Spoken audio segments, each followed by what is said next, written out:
Muaji i shenjtë i Ramazanit përfundon sot. Manifestimi i këtij muaji të agjërimit për 30 ditë festohet më pas me kremtimin e Fitr Bajramit. Arsim Morina, imam në xhaminë e Sefës, tha se manifestimi qendror për faljen e namazit të Fitr Bajramit do të mbahet në xhaminë e Hadumagës.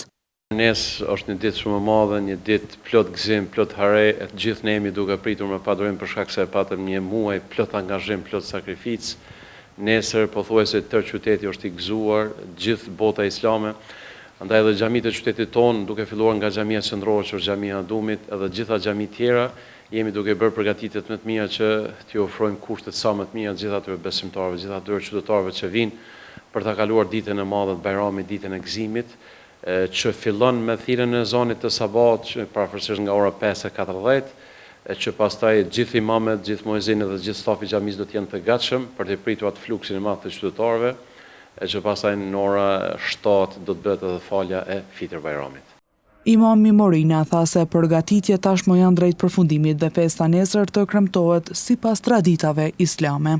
Festa e Bajramit, shëqyr Zotit, është një festë aq sa është edhe fetare, po tashmë është edhe festë e traditave tonë të popullit tonë, që gjithmonë populli jonë ka ditë shumë bukur që ta festojë këtë festë. Në këtë ditë madhe, domethënë ne kemi pas shpesh sofrat tona që ka pas edhe harmonia fetare kur vëllezërit tanë krishterë kanë ardhur për ta festuar, edhe që sofrat tona mbushen me plot begatit Zotit xhaleshanu, me ato baklavat e këndshme, me ato xhellat e nënave tona me duart e arta që i përgatiti me plot mundi dhe me plot sakrificë. Ajo atmosfera e rrobave të bukura të fëmijëve që shfaqin gëzimin, shfaqin haren, shfaqin disponimin, po dhe gjithë ata qytetarët që dalin duke u haruar njëri tjetrit nëpër shtëpi, nëpër vende, gjithashtu duke qenë më solidar, më afër ndaj atyre njerëzve që kanë nevojë sot për ndihmën tonë. Në fund, imami Morina ju uron të gjithë besimtarëve festën e Fitr Bajramit.